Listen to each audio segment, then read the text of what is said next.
Have you ever thought of being a web or mobile designer? Well, meet Ebuka.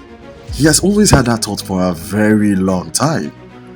After serious research and countless tutorials, plus the same NEPA palaba wey we dey face for this country, Ebuka is still confused on what to do and where to start. But don't worry, in this course, we're going to save you the stress of all the research and the confusion, as we'll be teaching you the basics of web design and how to become a full-fledged web designer with the use of Figma. Not to stress yourself, trust me, this course will change the whole game of web design for you.